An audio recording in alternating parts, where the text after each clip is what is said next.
Você já entrou em um lugar e teve a sensação de que alguma coisa estava errada, mesmo sem conseguir explicar o motivo?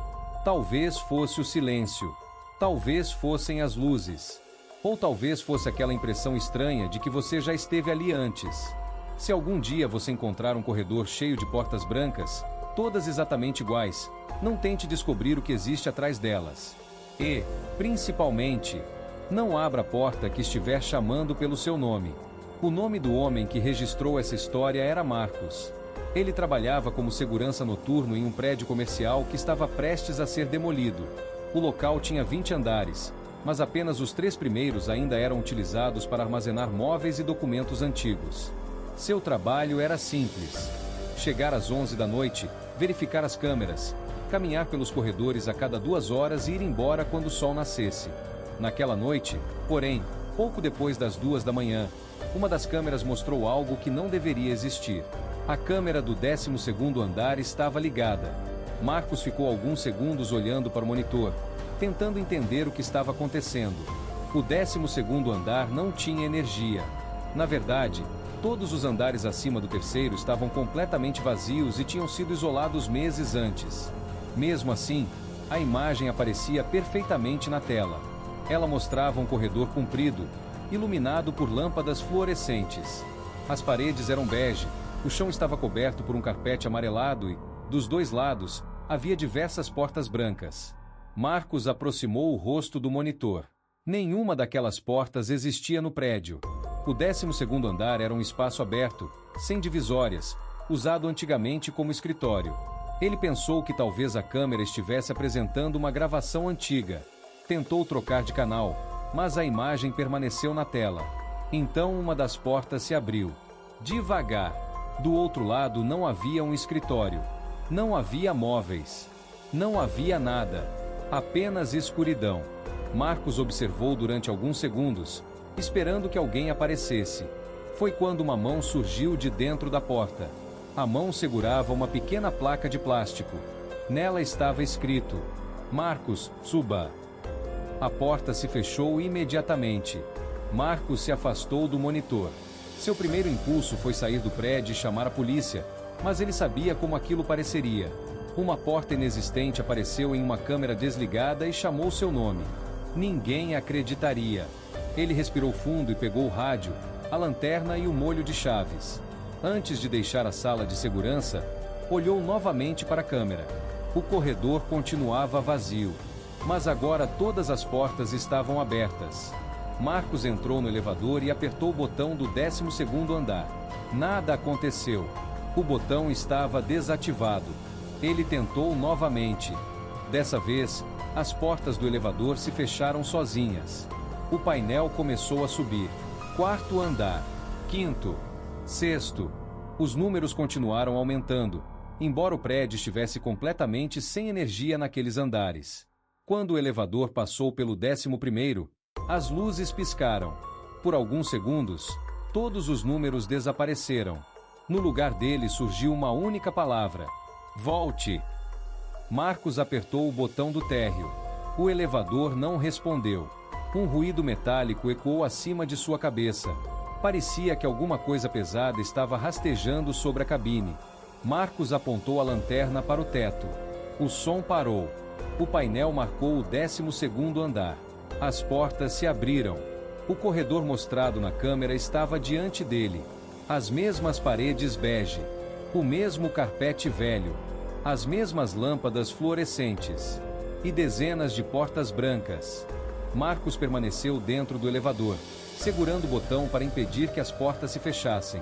Ele iluminou o corredor. Não havia nenhuma saída visível.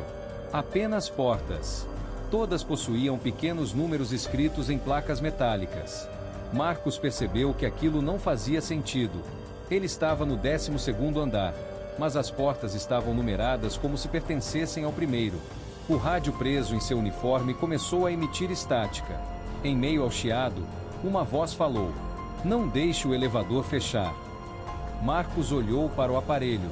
A voz parecia familiar. Era a voz dele mesmo. "Quem está falando?" perguntou. A resposta surgiu imediatamente: "Você já entrou aqui antes." Marcos sentiu um arrepio percorrer seu corpo. As portas do elevador começaram a se fechar, mesmo com sua mão pressionando o botão. Ele tentou segurá-las, mas o motor era forte demais.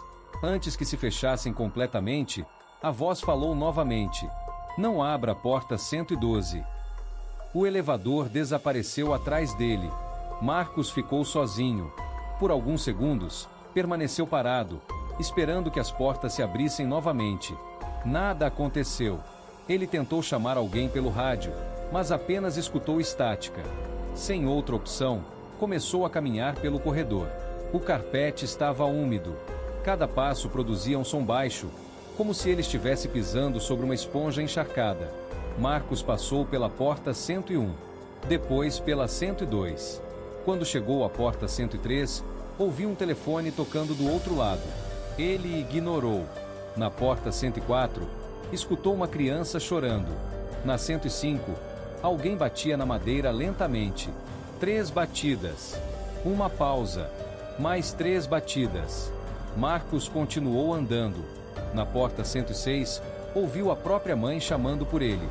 Ela havia morrido 5 anos antes. Marcos! Ele parou. A voz parecia tão real que, por um instante, sua mão se aproximou da maçaneta. "Meu filho, abra a porta." Marcos fechou os olhos. Aquilo não era sua mãe. Não poderia ser. Ele se afastou e continuou pelo corredor. Atrás dele, a voz mudou. Tornou-se grave e distorcida. "Você sempre me deixa sozinha." Marcos acelerou os passos. As lâmpadas começaram a apagar uma por uma atrás dele. Cada vez que uma luz se apagava, alguma coisa se movia na escuridão. Ele não conseguia enxergar sua forma, mas ouvia mãos e joelhos pressionando o carpete molhado. A criatura o seguia. Marcos começou a correr. Passou pelas portas 107, 108 e 109. Quando alcançou a porta 110, encontrou uma mensagem escrita na parede. "Você esqueceu a primeira vez." Abaixo da frase havia marcas de unhas e uma fotografia presa com fita adesiva. Marcos retirou a foto da parede. Ela mostrava 3 seguranças em frente ao prédio.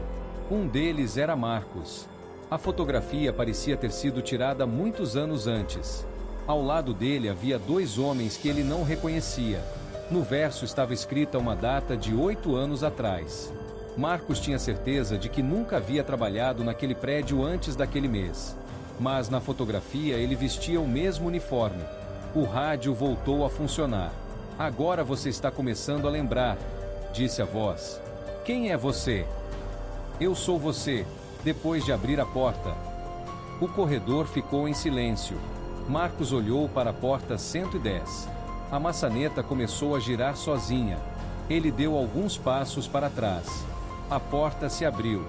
Do outro lado havia uma pequena sala de segurança. Era idêntica à sala localizada no térreo. Os mesmos monitores. A mesma cadeira. A mesma mesa. Em uma das telas, Marcos viu a si mesmo parado no corredor. Na segunda tela, viu o elevador. Na terceira, viu uma gravação antiga. 3 seguranças caminhavam pelo mesmo lugar. Marcos reconheceu o próprio rosto. Os outros 2 homens eram os desconhecidos da fotografia. Na gravação, os 3 chegaram diante da porta 112. Um dos homens tentou impedir Marcos de abri-la. Eles discutiram. Então Marcos empurrou o homem e girou a maçaneta. A imagem sofreu uma interferência. Quando voltou, apenas Marcos permanecia no corredor. Os outros 2 tinham desaparecido.